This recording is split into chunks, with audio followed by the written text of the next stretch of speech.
I would like to call a special welcome to you all because this is a special session. So, this is a session you've been waiting for because I'm told in this session, we started off, Mr. Raghunandan, with about 18 people to be on the stage.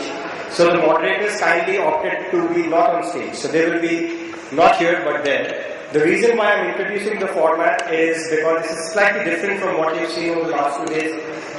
We are in a great format. The moderators are going to be with you, alongside with you, taking your questions. But firstly, solving the massive task of getting 18 people to talk together. So we'll see how that goes. It will be a little like the Indian Parliament, without the interruptions, I hope, and without the breakbacks. Right, Mr. Raghunandan? Hopefully they'll be much more polite and decent about the whole thing. So this session is about creating the relevant model for shopping center development in India. Guess what? This should have been the only topic for the two-day India Retail Forum. But we have a unique combination of developers, retailers, consultants, you name it, the 360-degree solution. So this is the session that you cannot afford to miss. So I would request you all, whoever gets a seat, grab one because this is going to stretch beyond the designated time. We're only 5 minutes delayed, so we are pretty much all right on time. So I will, without any further delay, introduce to you the two moderators who are right there. Amit is on the phone. I think he's trying to collect more and more panels. We already have enough. So there is a notice outside that trespassers will be brought to the stage. I was kidding. So on the first speakers on the panel is Cyrus, engineer, Tata Realty and Infrastructure. As I call your name, please start coming to the stage because it's a long task for me. Dheeraj Dogra, JP Biswas, M.A. Mahaboob, Pranay Sinha, Vishal Meerchandani, Alok Tandon, Sunil Biani. That's the first lot comprising of developers, retailers, and whatnot. Take your seats randomly, break the pattern because you're going to be interspersed with consultants who I'm going to read out next. I could have given a further description. Either you get a whole or you get the black, whichever you want to get. Up to you. So you guys all came together, so you want the developers to be together. Alright. We also have Biju Kurian. There you are. Biju, thanks so much for coming in. Asim Desai. Where did Asim go? You were just here? Asim? Oh, there you are. Okay. We have Manish Kapoor. I don't know whether he is here or not. I'm told he is here. Manish Kapoor from CK and FC UK. Anand Sundaram, Naveen Jaggi, Pankaj, Ranjan, Shishir Bajal, Stephen Roberts, Sushil Dangarwal. Whoever heard your name, please come on stage. Whoever you did not hear your name, also come on stage. No, come on stage. We have enough seats for you guys. Come on. Wow, it's like full house. And your moderators for this ultimate session are Mr. S. Raghunandan, CEO Retail of Prestige Group, well-known name in the industry, and Amit Bagadia, Founder Chairman, Asia Pac Group, who is also with us this evening. They have decided to be amongst you. It's a huge panel. It is going to be a challenge, I can tell you both. I'm not going to scare you, you guys know it better. But my request to all of you would be, try to get your point because I'm sure the audience also wants to ask you questions. Keep your answers short because everybody has to answer. Rest is the discretion of the two moderators. Over to you guys. We have time until about 6 o'clock. Alright, thanks. Okay, good evening. I have Amit with me to moderate this session, and we've said it's such a large panel, we'll be here and answer the questions. One thing I can promise you, we'll try and make it a lively, interesting discussion. So what I'm going to do first is very briefly set the context for this session about creating winning retail destinations. And we're going to try and cover, that's why we have such a diverse panel, we're going to try and cover both the shopping center and the retail perspective. And somewhere we slip in the consultants. Yeah. So,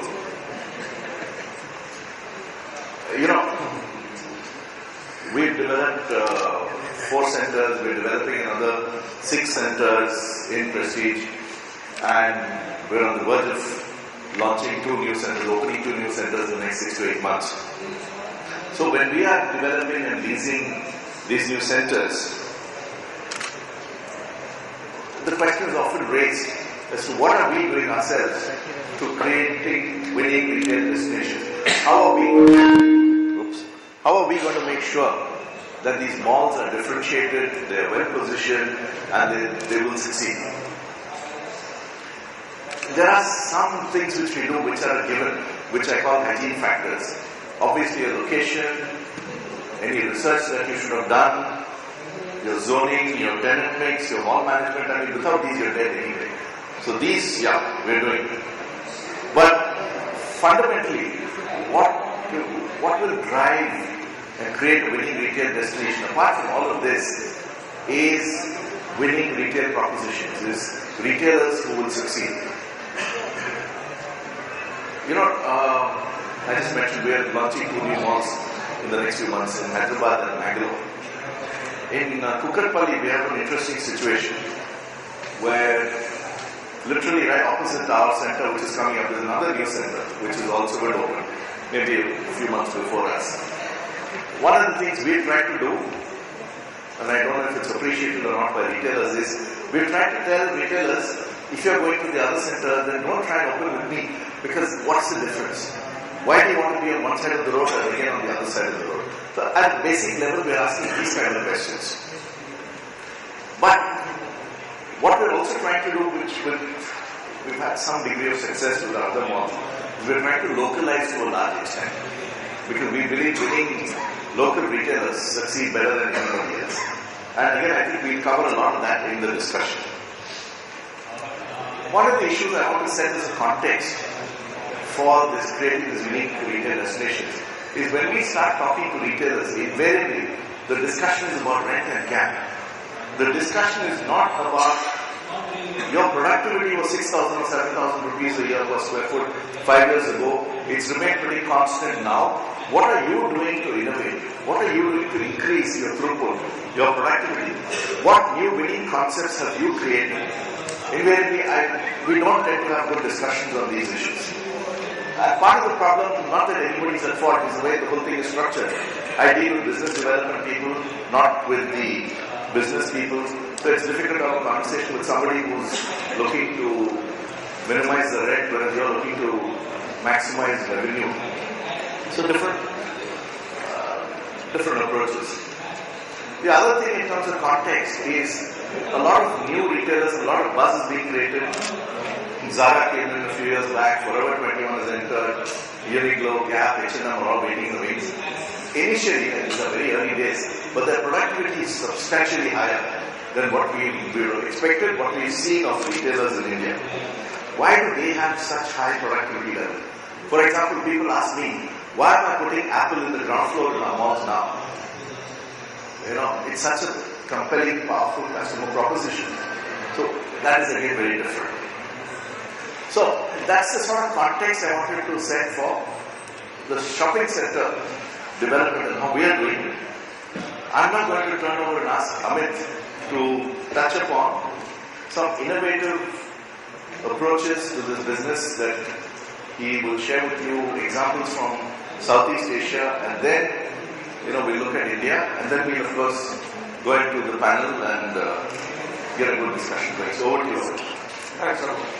So, like Raghu mentioned, I'm just going to take one example of Southeast Asia, picking Thailand, where Central Group about 2 years ago, Central Group is not only the leading retailer in Thailand but also the leading shopping center. They were revamping an existing center in a suburb of Bangkok called Chengwatana. And that center serves a catchment of 80,000 households. So they actually did a research for a year and a half. They actually went and met 25,000 households and asked them, when we are revamping your shopping center, what can we do differently? And of course they got dozens and dozens and dozens of suggestions and ideas. But the biggest dilemma that they were put into was that these families, they said, look, years ago when this shopping center first opened, in Thailand there used to be joint families, just like in India, there are joint families. And over the years, Thailand families have started turning nuclear. Both husband and wife are working. They can't come home before 6 p.m. The kids have to come from school at 3 p.m. and there is no grandma or granddad to look after them. So how can you help us? First time when this question started coming up, they started wondering how can a shopping center help them. But they put together a think tank which thought hard for 4 months. They also used help of consultants like McKinsey, etc. And they finally came up with a plan which they implemented. And what they've done is they created a whole floor of 55 education outlets in the mall which have classes running from guitar lessons to piano lessons to judo, taekwondo, to English speaking courses, Chinese speaking courses, painting, etc., etc., etc. 55 different courses. And they created a school bus drop-off in the mall where they've got video cameras. Each kid who's registered has a card which also serves as an ID, which matches, RFID matches with a card that each of the parents have. When the school buses come and drop the kids, they are videographed, and the mall guarantees the parents that the child will not be allowed to leave the mall until one of the parents is taking the child. So therefore, 2 of these ID cards need to match. These ID cards that the kids have, they have credit which helps the children when they actually arrive at 3:15 to go into one of the cafes, buy a cold coffee or a sandwich or a bun or something like that. So for half an hour, 45 minutes since they come from school, they relax, they socialize, they eat a little bit. 4 o'clock the classes begin. 4 to 5:30, kids are going either attending one class that day or 2 classes that day. 5:30 when the classes get off, the mom's there to pick up the child. So what has happened is, this shopping center has become home for all the kids from those 80,000 households. Just ensures, we keep talking about footfalls. Wow, what a footfall frequency driver. Now compared to that, the question that comes into my mind is that some of the leading developers in India, shopping center developers in India who've been in the business perhaps for 8, 9, 10 years, recently have opened centers in India, for example, Market City, Kolda, or inaugurated Whitefield in Bangalore. Why is it that no one did consumer research? And why is it that they didn't open centers to the context of the catchment that they were serving? So, just with that as context, why don't you just begin asking our partners? Let me sort of lead on from that last point you made on research, and I'm going to start with Anand.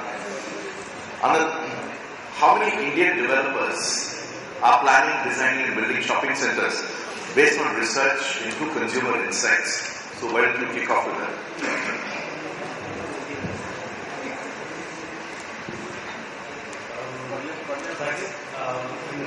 I should say the results are not something which is you would expect. A very large majority of them have done some kind of consumer insight study or the other, and well in advance before they start any kind of shopping center development. Now, if I categorize these developers broadly, there are the corporates who are either in manufacturing or the larger organizations and the more so-called organization-led, or they are the more the entrepreneurial kind of people who are more on the ground and they do it themselves. What we found is the consumer research and the focus group study or any kind of market emergence trends or wardrobe analyses, these are done tremendously and at a very high level by all the corporates. Whereas entrepreneurs actually have gone on the ground and they've taken somewhere up to 2 years to gather this information. For example, we were in touch with one of the developers who has personally had dinner with 700 families in his target area before trying to analyze what should be the kind of shopping center. Or for example, another developer who spent 2 years trying to study the entire shopping habits in a city, trying to see what is the emergence, what kind of new brands are coming up, what kind of new offerings are coming up in that area, and what are the international trends, and where are we in this kind of transition circle. The only difference is between the corporates and the entrepreneurs is what we find is the corporate rely a lot more on third-party research, documented evidence and so on, where the entrepreneurs are much more on the ground so-called, and they prefer and tend to get first-hand data and information and so-called analytics. But I think everybody is extremely research-driven. Okay. So, thanks Anand. So picking up from the point that you just said, Cyrus, the question is going to come to you, obviously. Corporate, when we talk about corporate, we can't think of a better name than Tata's. So what consumer insights have you studied when building a mall in Amritsar? I think, frankly, it's a subject which, as rightly has been mentioned very recently, all newest developers actually invest a lot of time, energy, effort into understanding who is your consumer, because that ultimately is key to your overall success as a center. Specific to Amritsar, which is getting operational as we speak next week, I think we've actually studied in great detail our various target segments. Who is it that we wish to attract into the mall? What are their consumptive habits? It's also important to see that as retail in India right now is kind of transforming along its life cycle. There is a certain aspirational class who actually are changing their consumptive habits. So to some extent, developers in a way can actually modulate or model their consumption as they go along as well. So research and insights are very, very important because India has so many countries all juxtaposed together. What works in the north will not work in the south very obviously. Each region is a very different cultural nuance. So I think it's very important that developers actually understand the lifeblood of their consumer, the thought process, the psyche of the consumer, and build and zone accordingly. Okay, Pranay, I'm going to come to you now. Because you do a lot of third parties and you conceptualize and develop and then manage on behalf of developers. Is anyone serious about differentiating, about trying to create bazaars, marketplace within shopping centers to sort of say, are they creating Indian shopping centers? Is anyone even thinking along those lines? We always stood for that, and I remember that when we were when Shilpa and I were doing Select City Walk, differentiation doesn't have to be necessarily created by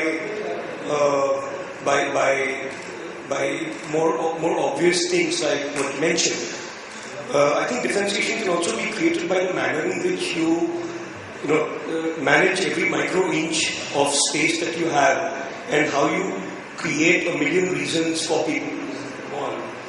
So, to give a small example, I think like Chirpa was a lot more insistent on getting this tiny guy from Khan Market called Kriti Creations and placing him at the entrance in the mall,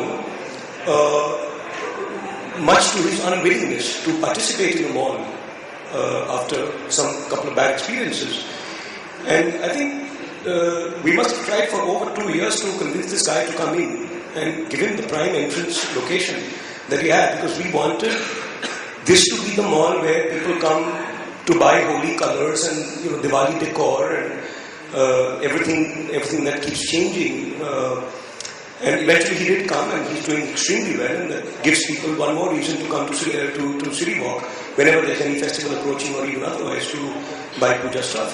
Or for trying to persuade a couple of local retailers like Vinod Rohira worked extremely hard to bring Rajdhani for the first time into a shopping center format, and he succeeded. And I think differentiation and destination creation and creating a winning proposition through differentiation happens through this approach that a developer either takes or doesn't take. And we've seen a large number of centers which go on a first come, first serve leasing model. We've seen people buckle under banks' pressures, who want a quarterly update on the leasing matrix, and completely under the pressure of shareholders, ki kitna rent aaya, kitna bhara. That has become the target of every marketing team or most of the marketing teams in the country, which is the absolute undoing of creating a good mall. It's the antithesis. Okay, right. So Mehboob, I'm going to come to you because Pranay just talked about Select City Walk, and that's one type of catchment, perhaps very, very few locations in the country. You are building a mall in Calicut. I've been to Kerala 22 times, and one thing that I notice about Kerala fashion is men wear 6 color shirts: white, whiter, whitest, grey, grayer, greyest. Women wear saris. So both Raghu and I have had experiences where we've seen in traditional catchments where ladies mostly wear saris or ethnic wear, of some retailers, some international retailers coming and opening stores there, and on the storefront they put in mannequins which have tank tops and shorts, and then we've stood there and we've seen these traditional families come in and the lady just bypasses. They just don't even enter the store, right, Raghu? I mean, Yeah. they just walk away because they think it's not for their kind of families. So, what will happen in a place like Calicut when you open a mall and if you have situations like this? How do you see the mall sort of, becoming more relevant to Calicut? One thing is sure, see, if the retailer want to connect the customer or the target audience, they have to understand the customer preferences, their lifestyle and purchase preferences and work accordingly. Certainly, like what you explained, if they are putting the mannequin with short thing and all in the storefront, the retailer will not be able to connect with the real customer class, and they have to customize some extent. Even though if not the retailers want to do something else, or they don't want, instead of changing the format, they can some extent customize the, whether it is a display or merchandise. Otherwise, it will not reach. They will not reach the real customer class. And of course, as a mall developer, we have to understand. We are really understanding the situation, and we are providing a reasonable percentage of space for the local retailers or ethnic retailers also in the mall. Okay, thanks. I'm going to sort of shift focus now and get a retail perspective. So let me start with Biju. Biju, share your perspective why many of the Indian retailers, especially the larger format retailers, the big box guys, still struggling with very low trading densities. Very early days, but we've seen Forever 21, we've seen Zara, now Uniqlo and H&M Gap are all waiting with substantially higher numbers, at least to start with. Why are they struggling? Why are the Indian retailers struggling? Well, I think retail productivity is a function of several things. One is in terms of the customer inflow. The second is in terms of differentiation and exclusivity. Third is in terms of the assortment that you maintain, both in terms of designs as well as in terms of average price points. So when you actually look at, say for example, you look at an apparel brand. Let's look at, say, Louis Philippe versus an exclusive apparel brand, say like a Paul Smith. Now what tends to happen is that in terms of distribution of outlets, you will find a pretty large number of Louis Philippe outlets across a city, for example, whereas a number of, let's say, Paul Smith outlets, on the other hand, would be limited. So all your Paul Smith purchases typically tend to happen in that one or two outlets in that particular city. Second thing is the average price of the merchandise. What will be the average price of a t-shirt? What's the average price of a shirt? And that has some, relationship to productivity. Third is the range that you keep, because stores are sized according to the range. And if you have a very wide range, then obviously what happens is that you keep a much larger space, but yet you might not, drive enough productivity. There are other retail functions like sell-through, etc. But the reality is that Indian brands, on an average, tend to be lower priced per unit, lower priced per SKU, more highly, in terms of the range of products you keep in a store, a much wider range, a much lower sell-through, which means the percentage of range you actually sell is actually a much lower percentage sell-through for an Indian brand, versus when you look at an international brand, you have a much narrower range, a much better sell-through, and a much higher sale price per unit, and normally much smaller stores. So when you look at it on a per square foot basis, you tend to have international brands driving much higher sales per square foot. And this is notwithstanding the fact that the number of international brand stores that you have in a city would be normally far less than the number of Indian brand stores that you have in a city. I remember you mentioning something about two malls on two sides of the road, and you might possibly find the same department store in both the malls on both sides of the road. And there's a tendency amongst Indian brands to look at space as a bit of land grab, that you've got in there ahead of somebody else. But if you really look at space being an opportunity for you to sell, and targeting the right, the catchment and the right customer, then you'd be more careful about these kind of choices. So let me ask you a follow-up question. Does it make sense for a Louis Vuitton or a Nike or a Levi's to have 30 to 40 stores in one city? This model doesn't exist anywhere else that we know of. Yeah, actually, I've heard all of the, comments about research and customer understanding and things like that. But if you go into a mall today, the standard formula which you will find is that you will find certainly one or more department stores.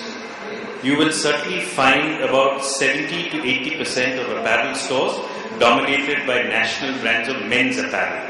And you'll have about 20% of the apparel stores which will be struggling to provide women's apparel. Then you'll have a whole bunch of, footwear stores. Then the usual other stores which would typically be watch stores, and, sunglass stores and some optical stores and stuff like that. And then of course peppered with some cafes and some ice cream parlors and stuff like that. Now what happens is that when most mall developers actually start the tenancy plan, the first thing that they always do is they look at all the national brands. And they start filling up national brands. And I think I take Pranay's point, what he was mentioning, is that we must remember that malls finally are part of a community. They exist in a neighborhood to serve largely the needs of the immediate neighborhood, 3, 5, 7, whatever number of kilometers you want to define. So because of which, when you really look at the shopping basket of that neighborhood, and then try and understand in that shopping basket of the neighborhood, what is it that they are buying, and consequently, what is it that needs to be present, then you will avoid some of these challenges of having, let's say, 20 Nike stores in a 2-kilometer radius, 30 Reebok stores, which used to be a trend of the past, in a 1-kilometer radius. These are some of the problems that you normally find, because they're on the high street, they're also in the malls. And when mall developers start, they find that the simplest. Catch all the national brands and ask them, please put up one store in my this thing, and then start looking for fillers. Whereas if you start from scratch and say that, what is it that people are buying in my neighborhood? What do I need to put? Then you go around and say, okay, in Vadapalli, in your mall, for example, then you certainly will need to make sure that you have a set of tenants there who serve the needs of a relatively more traditional market in Chennai. Then you can make sure that some British brand won't put, shots on their mannequins in the window, as opposed to making sure that they're relevant to that particular target audience which comes in there. So those are the kind of things that, you actually can modify based on a much deeper understanding of the catchment. Okay, so Stephen, just taking off from what Vijay just mentioned, your firm has been designing shopping centers in India for 8 plus years. 10 plus years, fantastic. So as long as the shopping center industry is sort of existed in India. So are you doing things differently today compared to 10 years ago? Have there been learnings that when you meet with so many developers and talk to so many developers, do you see any learnings or do you advise them on doing things differently? Yes, I think first of all the biggest difference is the sense of the reality that developing a shopping centre is not as easy as it was originally thought 10 years ago.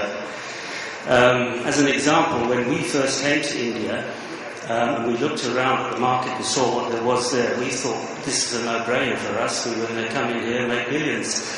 10 years later, we still haven't, but the point is, I think, that one of the retailers approached us when we first came in with this grand idea of building, I forget the exact number, but millions of square feet in 2 years, and this was the plan.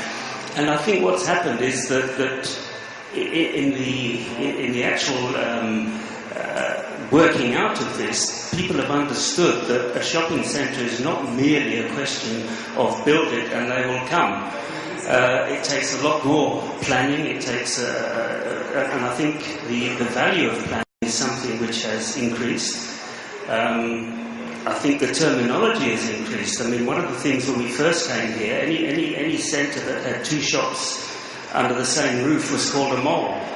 And I think that has also changed. We had one person wanting us that they'd heard that one of our talents was the planning of hypermarkets, which was something like 200,000 square feet and more. And we had an inquiry for someone who wanted to build a whole bunch of hypermarkets at 1,200 square feet. So the terminology was totally different. and we've had to get used to that. But I think what has changed more is the overall knowledgeability and the knowledge amongst the retail and developing industry. I think people have understood the need to have a research, the need to have good planning, the need to understand tenants and tenant requirements. And I think one of the big changes in that is originally space used to be sold in shopping centres, whereas today we would never recommend that you do that. You lease your shopping centre, because a centre is not just bringing a whole bunch of retailers together. The success of a centre means the collaboration between the developer, between the investor, between the tenants, to ensure that what you're building is something which is relevant to the community in which you are, and something which is going to be a success for both developer, tenant and customer. Okay, so I think this sort of thought is resonating. I mean, Biju sort of pretty much said the same thing, which Steve also alluded to, which is build and be relevant to the community. So I think that's a good takeaway. Just shifting to another part of retail. Alok, maybe you can sort of explain to everyone here, your perspective, how important is this whole mix of food and beverage and entertainment and the other non-fashion, non-apparel components? Well, Raghu, let me stick my neck out and say that good entertainment and good food, whether it's a food court or standalone restaurants, can make or break a mall. It's very important because both entertainment, which includes the multiplex, or good food, they complement the mall. They are the maximum footfalls come for entertainment or either for food. And I would say that these two go hand in hand.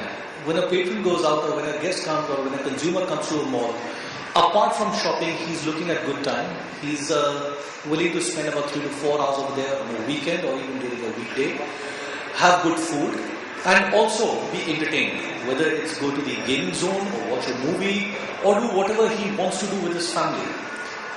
Where food is concerned, I would say that everybody, most of the people and across the world, and India is no exception, where we all love to eat out. We like to try different cuisines. We love to try to eat food which we normally don't get at home, and that's something which we all look forward to. And as the maximum number of footfalls come for a food or for a movie or for any form of entertainment, the developer has to see to it that ample and adequate importance is given to the way these things are designed, the way the food court is structured, how do you have your seating, where's your gaming zone located, where's your multiplex located. It's not necessary that a food court and a multiplex should be just on the topmost part of a building because they pull in people. I think so that's a myth and that's a fallacy. I don't think so that's right. We don't look at things properly. There should be proper importance given to various departments or, as you rightly said, those non-retail areas or non-apparel areas which drive in maximum amount of footfalls. Look at the spending consumption. Whether it's food, you can get food for 50 rupees to 1,000 rupees in a mall. You can be entertained from as little as 50 to 60 rupees to again 700 to 800 rupees.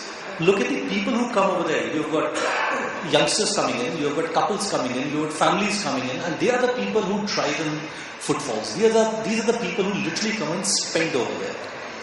So hence, I feel that both food, and look at food in India, the food courts all over the world, and it's a very, if I can use the word, a very democratic way of eating.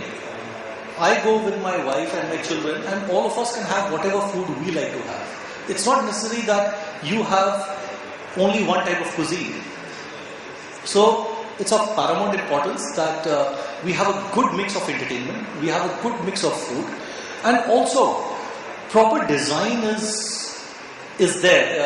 A proper effort is made that things are designed properly and the guest is not inconvenienced. That's how I look at the entire thing.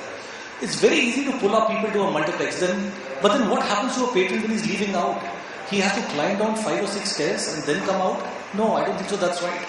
Because we lay a lot of emphasis in pulling a person inside, pulling a consumer inside. but hardly any importance is given to him that after, yes, he's spent time with you, he's spent money with you, how do we make him exit? And that's something which Raghu and Amrit, I think so, we have to literally look at in all our malls across the country. So, taking off from there, Pankaj, your company probably does the highest volume of leasing in retail space in India. So, Alok just talked about the democratic way of eating, food court. Why not a democratic way of leasing? Why are we anchoring 6 malls in the same city with the same department store? So, a very pertinent question on this one. For what Biju was saying, what Alok said, and what Pranay was saying, the ingredients of a mall today, it's very simple. I'll give you the simplest and the easiest recipe, probably killing our own business. You need 50 guys, you want one international architect, 50 retailers, all of which a lot of them would be here today. And that's it. That's the mall for today's recipe. And everybody wants that. Whether the mall on every street of the smallest tier 3 town wants to talk to the same 50 retailers, he wants the same entertainment concept. He says, why can't I have a Select City Walk also? Why can't I have the same international brand? And when my next door neighbor has, let me go compete, like Raghu said, and get him here also and there as well. They're exactly those 50 people. So Pranay, you're the culprit. So he created the first one. So I hope, and he's working very hard to break that mold and create something very, very exciting. But going beyond it, why can't we break it? It's just the ability to take risk. I think nobody in this country wants to take the risk. Everybody wants to say, उसने बना लिया है, cut, copy, paste करते हैं और वही चला देते हैं. Retail is just become a cut, copy, paste there. If you look at each market where you go, there is a best-in-class person will be operating, even in one of these centers, will be a new entrant. You go to Prestige Development in UB City, there's a guy called Cafe Noir. When he came in, he was probably a chef, Raghu. Yeah. And did he have a brand? He had no experience about India. And he does a phenomenal food. You go to DLF place in Saket, and you go to Promenade Mall, the queues outside the restaurant is the longest in a restaurant called Big Chill. It is not outside any other national brand. It's about this local guy because he makes the pasta the way the Punjabis like it. So it's actually that. So he does the international cheese, but he makes it, spices it up a little bit where the Punjabis and the North Indians would want it. I think it's just that somebody who has the ability to take the risk and say, I will get in the Big Chill when I know this will succeed. He was a Kailash colony, an out of the beach street market retailer, and put him in a mall concept with the international brands and the national brands. It is about the ability to take risk with that guy. I think Raghu, when you first started off, is when we get into a discussion with retailers, and believe me, it's a lot about us as well, is rent, camp, location, who's my adjacencies, and can you give me exclusivity? So when you come in, if it's a particular F&B brand or an entertainment concept, everybody is worried about, apart from cinema because that's only one, everybody's worried about, if I'm an Indian food, you will not allow another Indian food guy. Why not? If you are serving the best food, you'll survive. Get 5 Indian food guys in your restaurants in there. Let them compete. But anybody in the city wants to eat Indian food, he knows that let's go to the small, there are 5 of them there. If somebody is not good, may not survive. I think the question we should be asking is, and sitting with those retailers is in saying, what's your background? How strong is your proof of you can deliver what you're talking about? Is your supply chain ready? Where are you going to source your ingredients from? So I think it's about taking the risk and breaking that mold and saying, we will want the national retailers. That's not that we don't want it, because it has to be the aspect of familiarity. There has to be the aspect of getting in the show-offness as well, because we love as a country to show off as well, that we want the likewise international brands to show off. We would like to splurge as well. So as a country, we also have the splurging community, because we are getting the wealth. The customer is, the majority of our population is below 35. And 5 years down the line, this is the people who will be buying. They can, if Nokia is not selling all over the world, it's not selling in India as well. Everybody's buying Samsung or Apple everywhere in the world, and they're buying it in India as well. So Indian customers evolve. So it's about taking the risk and breaking the mold, actually. Okay. Viju, I want to ask you a follow-up question to this. What Pankaj is saying about potentially 6 malls in the city having the same department store. What happens to P&L? What happens to balance sheet? I mean, end of the day, They are trying to capture, saying, I won't allow anyone else to capture the market. Productivity is going to be low. There's going to be red all over the balance sheet. Who justifies and how do they justify this? Well, it's initially it's justified, of course, on the basis of numbers of stores and the thousands or millions of square feet that you have, which is perfect as long as you're in an evaluation game. But the moment you decide that you want to be running it as a business, then you start taking a hard look at some of these decisions. And I think everybody's gone through this whole wave of opening as many stores as they thought they could put on, and then realizing that some of them are just cannibalizing into each other, is not really adding incremental sales and is not working out to be a profitable opportunity. And because of which a lot of people have either downsized, closed down, and then worked on a more sensible network plan than what they initially thought. So I think it's a learning process. While in the beginning, as you were saying, it was a tendency to push to make sure that the other person didn't get in there. Now they've realized that you might have done that, but at considerable cost to yourself. Sure. So can I add to this, Prabhu, that I kind of disagree that I may be wrong, but I think we don't have a situation like that yet, where there are 6 malls anchored by the same department store, which are close enough to each other. I think catchments are shrinking in the country. An individual department store which had thought that I should open one store in Hyderabad today recognizes that within 15 minutes of every Hyderabad resident, I should be available to the resident. They are also revisiting their format sizes, shrinking down from 120,000 square feet hypercity to now I hear 40,000 or 60,000 format. We've gone through a very dynamic time in the country. In a span of 10 years, we've gone from 5 malls to 500 malls. We cannot generalize even the creation of malls. Sorry. You can just park that thought and come back to it, because many of the panelists have not yet. We'll come back to it. I want to throw the next one at Vishal. Vishal, you're managing a center, you're going to develop some more centers. Share your experiences. Let's stay with big box for now, because we just spoke about that.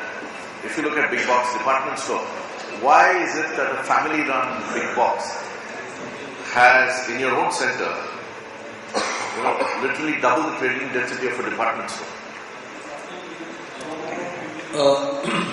I think the context is only pertaining to our center, so otherwise it's a very simplistic way of looking at things.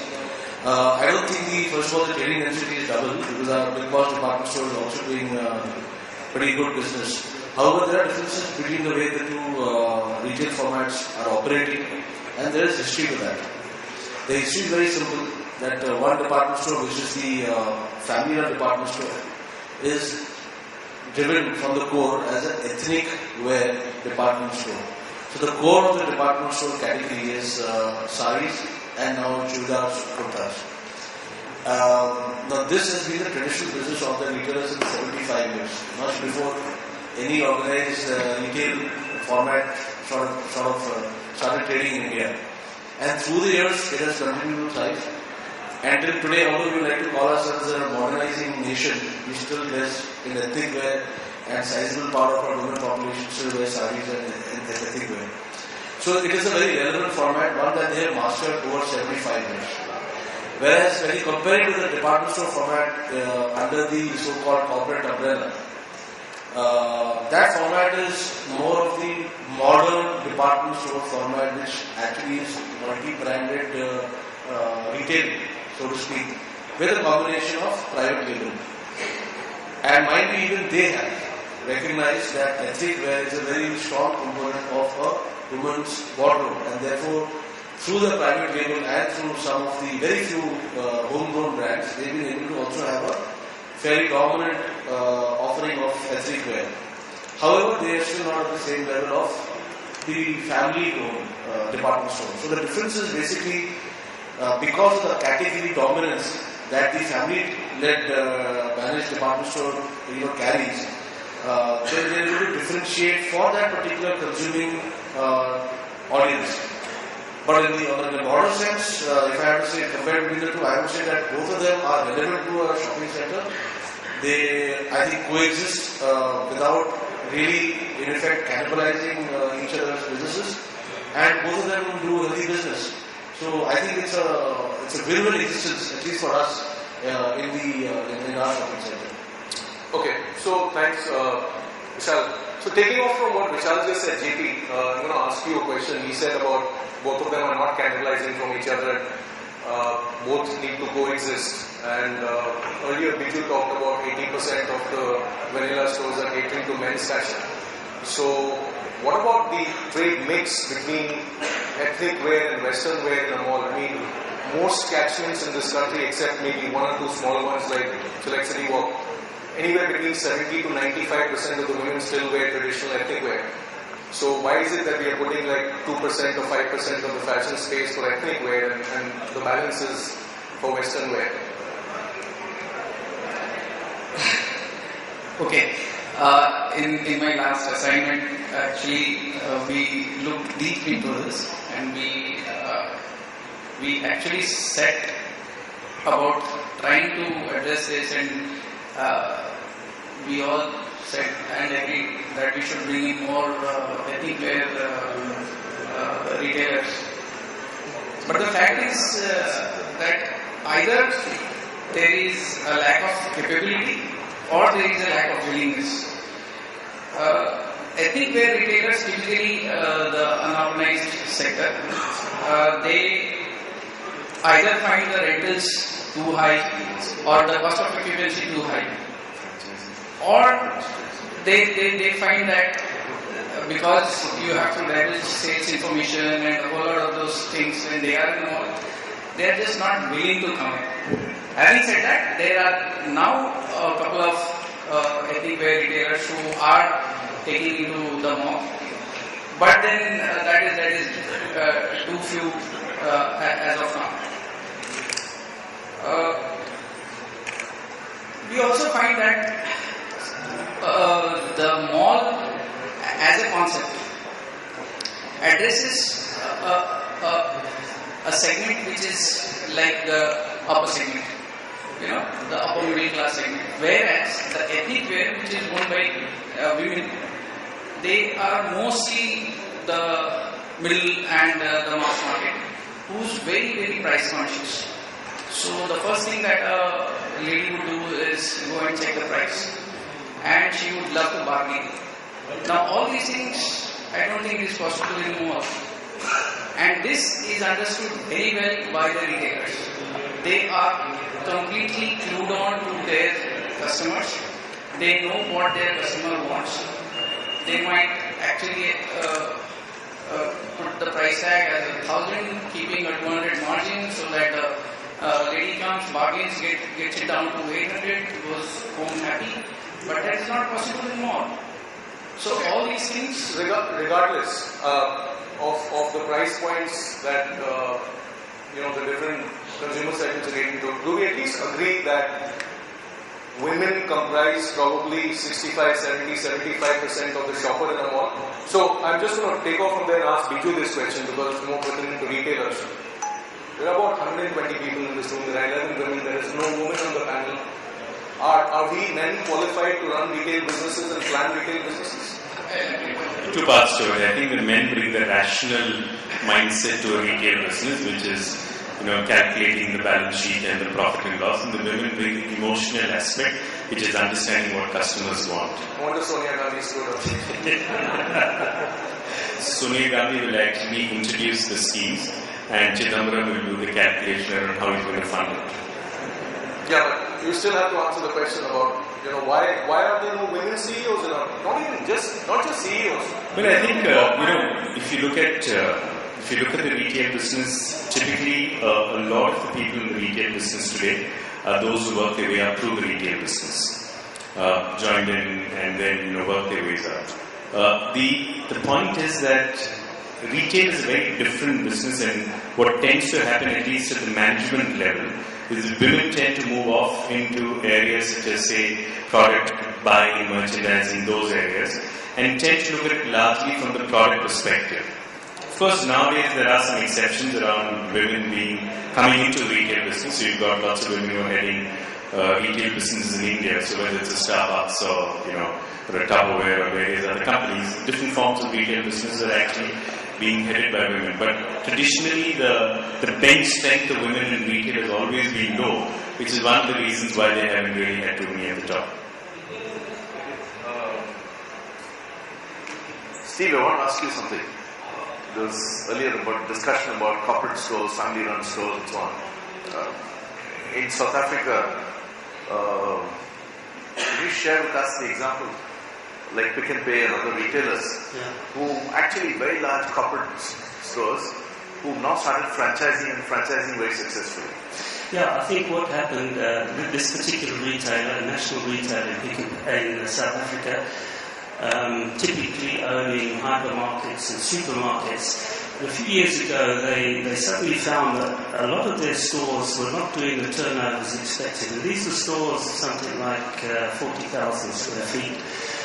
And they decided to franchise them. In other words, to offer them up for private ownership. So that an individual could take over the ownership of the store, but maintain the buying power of the corporate company behind him. So all the price advantages of the company being able to merchandise the store were handed over to the franchisee. And what happened is, and it's interesting, that many of the stores didn't change management. In fact, the manager bought the franchise, and suddenly the turnovers went up. And it can only be because of the interest of the owner running the store more efficiently when it was his money that was at stake. And what's happened since then is that the same company is now developing more franchise stores than it is corporate stores. So, we're talking about making shopping centers relevant to the catchment and relevant to the market. In that context, Asim, I'm going to ask you the next question. I remember when Terminal 2 retail in Bombay Airport was being planned, there were all kind of design concepts being thrown up by some of the consultants showing, LV, Gucci and Prada stores. And we did some consulting for them, and we said, look, no one's going to come to India and buy LV, Prada and Gucci bags, etc., etc. Why don't you make it more relevant? Why don't you go to a company like Bombay Store and ask them to do the India store so that people can come to India and buy India stuff? And you were telling me a couple of hours ago over lunch that they're actually doing that. Would you like to share that concept and what exactly is going on there? Yeah, so as you also mentioned on the table that I should be thanking you, so I'm thanking you for giving that advice. I think airport probably heard you and implemented that idea. So obviously, apart from the core duty free, which is your perfumes, alcohol, and chocolates, they went ahead with this concept of Indian products and gave a pretty large space for it. So of course, it went through a tender process, and we applied for it. We actually have tied up with the South African partners called Out of Africa. Their company is Tourvest. And obviously the tender was also designed in such a way that you need someone with international experience and the size and things like that. And they've done it, and they are insisting that the design should be very Indian and it should go with the environment. And I think that's a good idea. Well, I wouldn't say that this is the first time. Delhi has done some part of it, but I think the Mumbai airport is trying to better it, which is a good thing. And they are doing some of the brands, not necessarily the LVs and Pradas, but they are doing some of the brands. But giving a large space to the Indian products, I think is a great thing, because that's what people going out of the country are really going to look at. And one thing very clearly is being looked into by us is that we don't want to do, again, a copy-paste job. With the bit of international experience that our partner brings in and our local Indian expertise of sourcing, we are again not going to just do a copy-paste of what we do in our destination and the Indian stores that we do. So there it's going to be very different. We are looking at products which are not seen at the other stores, and we're going to keep that exclusivity at the airport. And I think that's one of the things that the airports are also insisting on. So in that same context, Dheeraj, Indian consumer, and you and I are both Indians also, we tend to go buy an Apple iPhone for 48,000 rupees or an iPad for 85,000 rupees. But when it comes to buying the charger, we don't want to pay 5,800 rupees or whatever to Apple. So we go and find the 150 rupee charger in the grey market. The shopping malls are not providing that. Similarly, maybe there are people who have, they wear 50,000 rupees worth of clothes on their body, but you don't know where the innerwear is coming from. So, MBK Bangkok is one thing that comes into mind. Do you think, can you share your thoughts about MBK Bangkok and how that kind of a mall applies to the Indian context? Okay, I'm going to give my comments on that. And prior to that, there was one more comment which I had. I'm almost one of the last panelists. One of the last, I think I have one more person there. We've been talking about that we've got, the same brands over and over again. Same malls carrying same brands and repetition, And why is it? We have to remember, in this country, we have 200 brands. That's it. Vis-a-vis a country like in the western part of the world, like America, which has 2,000 brands. Okay, with 200 brands, you cannot substitute a Levi's for something else. You cannot substitute a Wrangler or these are the brands, the Reebok, the Nikes of the world. So when you have that limited amount of quantity, you don't have choices. Okay. Coming to the second stage, where we're saying, where a developer can, go into and try to figure out, asking the retailer, what kind of product he's going to get delivered to them. That's relevant probably for only 5 malls or 6 malls in India. Most of the other ones don't have a choice. They're so begging for retailers to come and have open shops. Leaving aside 5-6 of them. Third point I want to make is, I think successful malls across the world become successful when the promoters want to make them successful. And this is true for any part of the world, including India, more so India, whether it's Atul Ria or Arjun Sharma Select City Walk or Irfan Razak. So it is the promoter's vision who wants to make it successful that has made those malls successful. When the promoter didn't have a vision, he wanted to just sell the property, do a status selling, and was never interested in a long-term vision. It'll never happen. Okay. Now coming back to what you were mentioning in terms of, having, for people's information, if you have what Mr. Bagaria was just mentioning about having something like we have in Bangkok. We have very similar concepts in India as well. For example, a new market in Calcutta or a Palika Bazaar in Delhi, or I think there's a Hirapanna something in Bombay as well. So the idea of I'm trying to just explain what he meant, that having small stores, almost like kiosk outlets, and having them all under one roof, a shop mall, can that be a successful product? Yes and a no. I mean, these are the 3 examples I just told you of, whether it's Hirapanna and New Market or Palika Bazaar, have been successful in their own little way, but I wouldn't call them malls. Imagine if there were real malls. You have 500 kiosks under the same roof, getting fit-outs done for them, the logistics involved. And most of the smaller players in India, just because we don't have organized retail, is very limited. Like I mentioned, only 200, 250 players, that's it. Most of these players smaller players would like to own the stores, instead of leasing them. So there are a lot of logistical issues which are present in India, which might not be applicable. Thanks for that. We still have some panelists who have So, let's come to you now. Just taking off from the last point, how do you make shopping centers more relevant to the catchment? Because this, I think, even visualized right in the beginning. Everybody's saying, make this very relevant. Today, actually, in the mall business, I don't think we can define our catchment in terms of radius anymore. We pretty much define it in terms of driving time. How much time it takes to actually reach the mall. So how do you make a shopping center which you're planning or developing very relevant to the catchment around you? So let me just supplement that question that Raghu just asked. So you've lived in Bangalore city, right? You understand Bangalore also, right? Bangalore is a very, very cosmopolitan city. So could you go and build an NBK type of mall, 6-7 floors? You know, we've got 8 lakh Malayalis in Bangalore. Make one floor for Malayalis, make one floor for Tamilians, one floor for Northeasterns.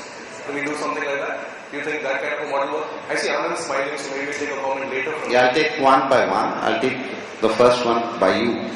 While I've lived in Bangalore, I think you worked in Bangalore. So how many malls did you create which will take care of those Malayalis or Telugu peoples and this?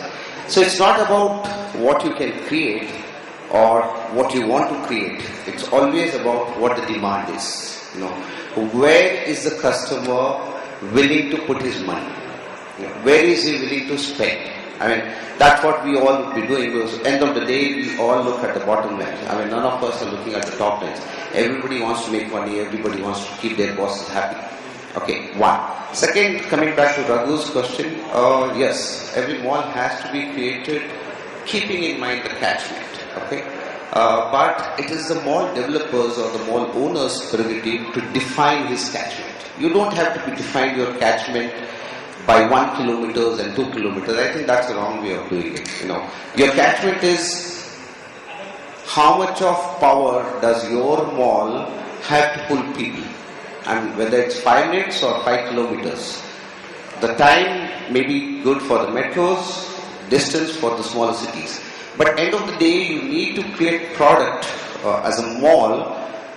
And we've seen so many malls in the country. You know, most of the malls are created around one USP. You know, what is different in your mall? Sir, I have a ice skating rink. You know, that's the USP of my mall. Or the other guy says, I have a gondola in my mall, so you know, you can. I think we need to now move to a next level where we create malls with multiple USPs. I'll tell you, we're working on a project, and I'm just sharing that. I'm not supposed to share the names, but I'm going to do a bit which I can do. We're doing a mall in a city called Greater Noida, 3 lakh people population. Okay, 3 malls coming of a 1 million square feet and above size in the same catchment. I mean, I don't have to tell you how much of oversupply is there. So the challenge when it was given to us is to create something which will outgo everybody else. You know, so what we did was we said we'll not stop at 1 USP, 2 USPs. We have now created 25 USPs in that mall, dedicated almost about 3 lakh square feet of space out of that 1 million square feet in creating this 25 USPs. Each USP so strong that it will draw minimum 20,000 people per day. You know, so imagine if the catchment is to be defined, you know, and I mean every word what I say. The 25th part of the USP is the first religious tourism promoting concept in the country. Okay, so we've created concepts so unique that I think it will probably take some more years for people to even look at that. You know, so I think now is the time when, you know, I mean, maybe 10 years ago, when people talked about having a hypermarket in a mall, people used to laugh. Then we started having hypermarkets in the mall of various sizes. I think now is the time we need to plan 5 years and say,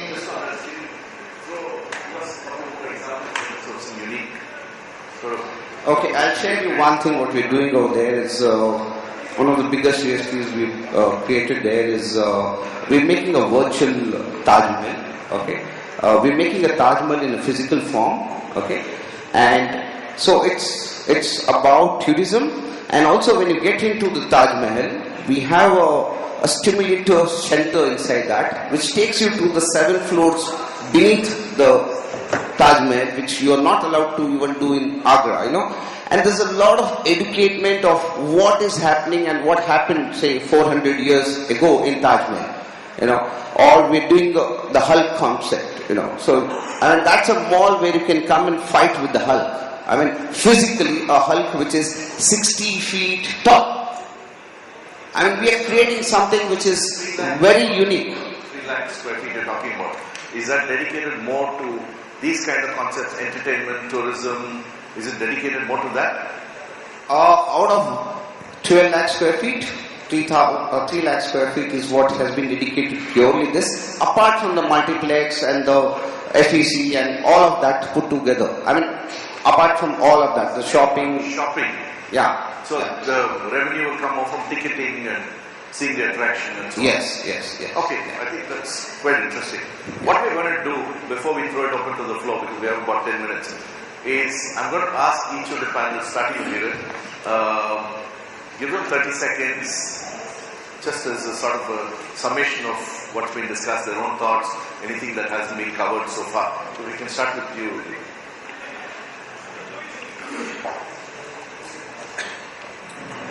I think we have touched quite a few topics here. Although I always say one thing: for any mall or any retail business to be successful, you've got to have only one thing in mind, and that's the customer. His pulse. You know him, you will do well. You're bound to do well, and the customer is going to be happy. If you keep that principle into mind, you will have profits, your customers will they'll be happy with the products, and it'll be a win-win situation. So, whether it's a B2B or a B2C situation, I'll say keep your customer respected. And that's what I would like people to take back home. Alright, thanks. Just to add to what Dheeraj mentioned right now, I think we are still in very early days from an Indian retail perspective. There's still a long way to go. With the FTA opening in, we'll see a lot more in terms of learning for both Indian retailers and, of course, international brands coming in. Customer, of course, is key, but I think developers have certain challenges, retailers have certain challenges. Land is available at exorbitant rates right now. Retailers have their own cash flow issues, etc. There has to be a sustainable partnership model which has to evolve to really take Indian retail forward. For making the malls more relevant to the catchment, we need to bring what the local people's aspiration or what otherwise they are going for. The local food, the local retailers, and if they are not themselves equipped to coming into the mall, it is our duty as a developer. We have to handhold them some extent, bring them into the malls, and different kind of otherwise where they are going. We have to look at what our catchment what their aspirations are, otherwise where they are going in a day-to-day basis for purchase, and address the categories, whether it is whether it is the relevant category, people are whether they are willing to come or not the mall. We have to pursue them, or we have to make them come to the malls and help them to do their business in the mall, and in turn it will have a better connection with the locals, and certainly the footfall will increase in that way. Okay, thank you. Well, I would like to talk about 2 points. One is re-emphasizing what I said earlier, and let me now talk about the multiplex concept, and in that the exit has to be properly designed as we design the entry to the multiplex, because we can't take a customer for a ride. That's one, and that is my request to all the developers over here. Number 2 is that the mall should be maintained in a very, very good condition.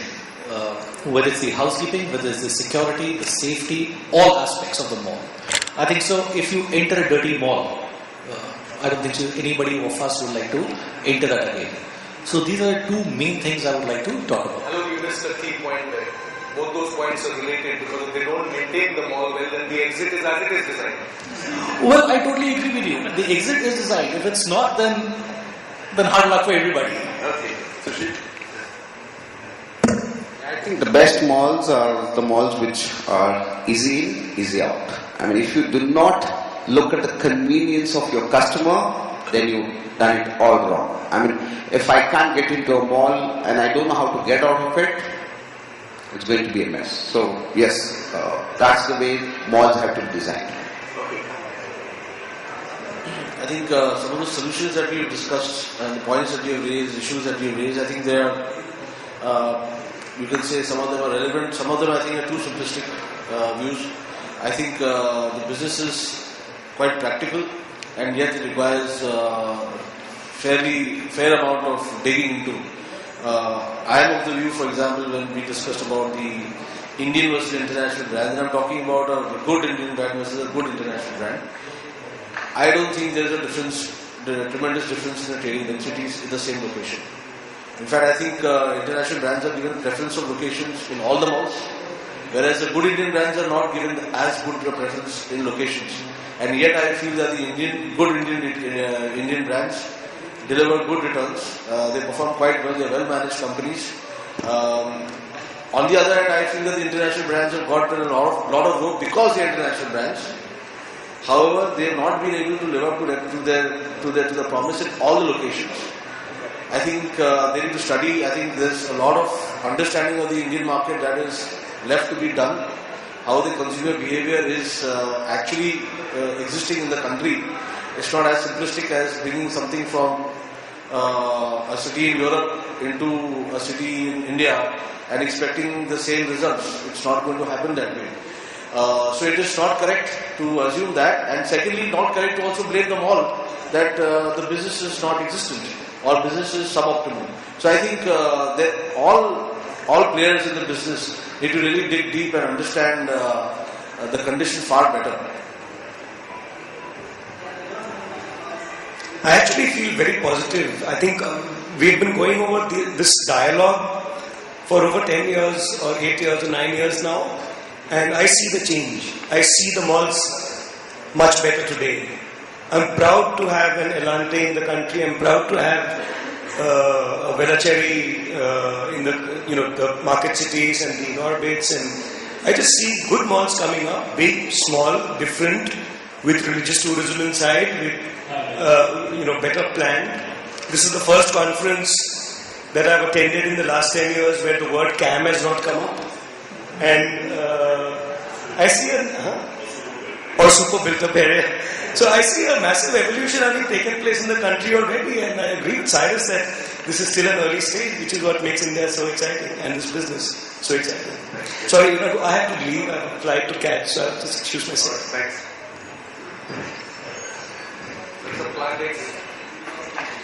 Yeah, okay. Talking about making the malls more relevant to the catchment, I think whatever is said is true.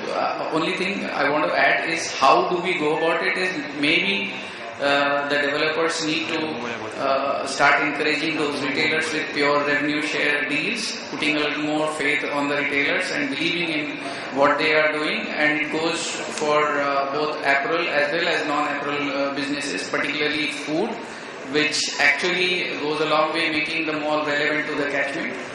And then I will pick up from where Amit left of making the mall a second home.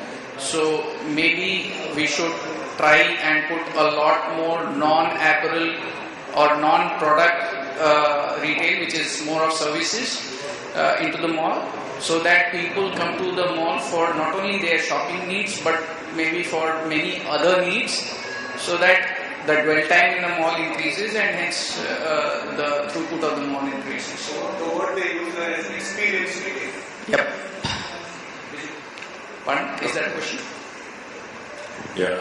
The way I see a mall is, if you imagine a mall to be a large store, and if you imagine that that mall is at a certain location, and its responsibility is to understand the requirements of the customers in its catchment, whichever way you define it, and then making sure that whatever the customer's requirements are actually present within that particular large store and serving the needs would make it slightly different from the way we currently see malls as physical structures and retailers as operators within. So if you see that as an integrated whole, my sense is that we probably have better malls.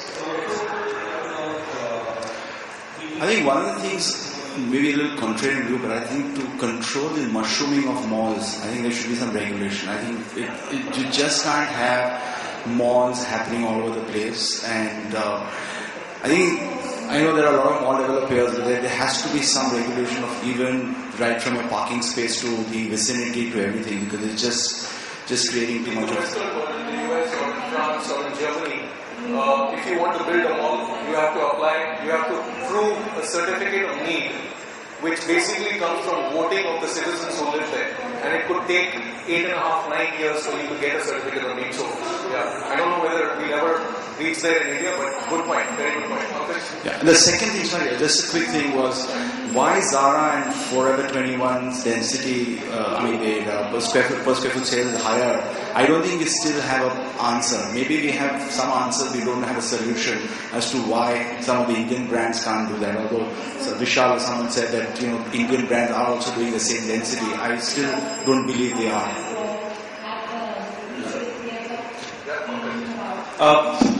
A little bit more different perspective from what Asim said. I don't think there are enough malls going to get built in the country for the next 5 years. I don't think there is enough capital available and the depth in Indian system available, because a mall today minimum in a tier 2 city also costs 300 to 400 crores. In a big city it can cost about 500-600 crores. I don't think there is enough capital in this country which will build these big giant structures of what we call malls.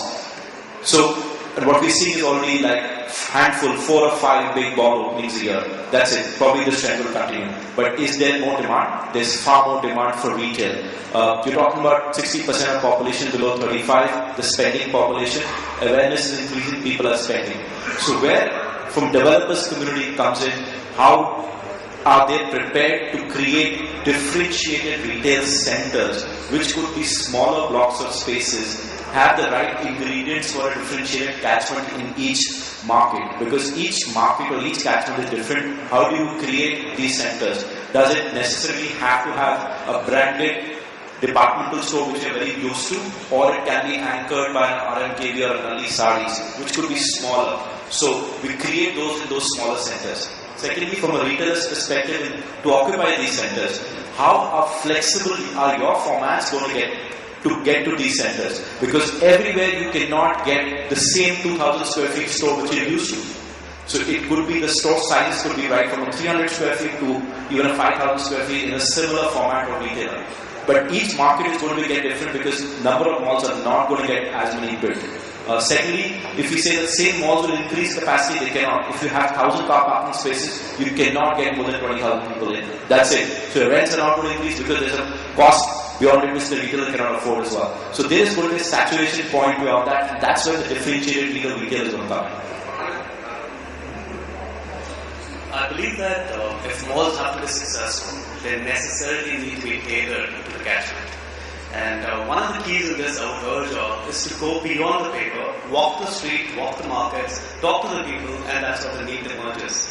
But I don't believe that we necessarily need to make it small centers, because it's visions and visionaries that have created countries and empires, and I would urge all to maintain that vision. Yeah, well, I'm not a retailer, so I come to this topic from a different point of view.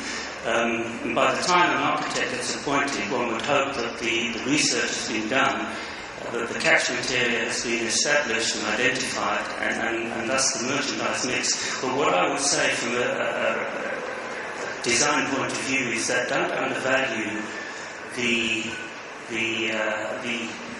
contribution that your architect or your retail design consultant can bring to the project.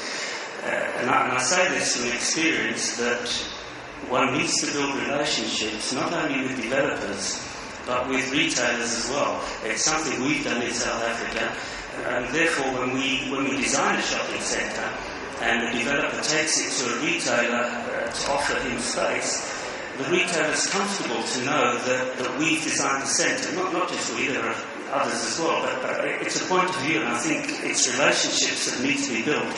And I would say don't break the principles of good design. I think there are certain principles which must be adhered to if the mall is going to be successful from a circulation point of view, from an access point of view, from a parking point of view. All of those are important, but yes, they can be adapted to the catchment area. Thanks, Stephen. So just before you can conclude, just very quick take. In fact, I want to sort of almost repeat what Pranay just talked about before leaving, saying that I think the industry is maturing. Definitely, we should be all proud of the fact that we are not talking about super built-up area or CAM anymore. And we're talking about more relevant topics such as research and planning and thinking and all of that. I think one other take from that, very similar, is that 3 years ago, 5 years ago, when one said these things, especially to developers used to say, don't worry, my mall will be the best and that will be the one that will attract the footfalls and everybody else will die. Today, don't hear too many developers saying that. They want to listen, they want to learn, they want to adapt, they want to learn from other people's experiences. So definitely, as an industry, we are maturing. Alright. Unfortunately, we've run out of time. We don't have time for a Q&A. Maybe you can talk to the panelists or us later. Just want to leave behind 3 thoughts with everybody, which have sort of come out, and I think it's been a useful, interesting discussion. I think one, whatever you do, make sure you're relevant. Make sure you're relevant to the catchment. Make sure your offering is relevant. Make sure your mix is relevant. So I think relevance is key. Second is design. In terms of whether it's access in and out, whether it's navigation through a mall, whatever. Design is key. And I think third and very important, and I think I like the point that Pranay made, and I think others also built on it, is your differentiation can be small but incremental. It's like getting in one fantastic local retailer, and then building on that. So it doesn't have to be a big bang. It's not so much, like I think your point was made, it's not so much about should I get the best international or not Indian or vice versa. It's about getting in a relevant, good, great mix for the mall in small incremental steps, and then hopefully you'll put together a good package. So thank you very much. Well, Raghu and Amit, thank you so very much, and thank you all the panelists. Please stay seated. This is the session where I have to bring the event to a close before taking you all to the retail theatre for the next session with marketing guru Bob Pritchard, who is one of the world's best known radio talk show hosts, marketing authors. He has some best-selling books. His radio show has a following of 5 lakh people almost. So I'm sure you all want to listen to him. But on behalf of Amitabh Taneja and the India Retail Forum, I need to thank you all and for your amazingly intense and active participation. I've been coming here for 4 years, and Viju has suffered me for the last 4 years. All I can say is, as Amit also pointed out, this time, at least in the decade anniversary year, I hear a lot more sense talking, be it financial sense, be it customer insight is a big buzzword this year, research is a big buzzword. Suddenly it's not just about real estate development anymore. We are talking design, we are talking people, whether they take an elevator and we can have 2 floors in common. A lot of things which you and I as customers like to think of is something which is coming through this time. But I think you all are amazingly optimistic, and I think you deserve a compliment and a round of applause for yourselves for being here. So please go ahead and give a round of applause to yourselves and to the panelists for making this such a rich 48 hours. And I'm sure whoever didn't get a question, you will get a chance in the networking evening award ceremony that you're going to see. Gratification is always important, recognition is always important. But I think one single thing that India Retail Forum manages to achieve, and especially this year, and under Biju's leadership going into this year, is to get an amazing array of people in one place to get the entire Indian retail industry, including real estate industry. I think it's a phenomenal job. So I thank India Retail Forum for it. I thank your participation, and we look forward to having you next year. With that, I'll ask the hostesses to give away the token gift for you, and may I request all of you to join us in the next hall, Retail Theatre, for the session with Bob Pritchard. Thank you all, and see you next year.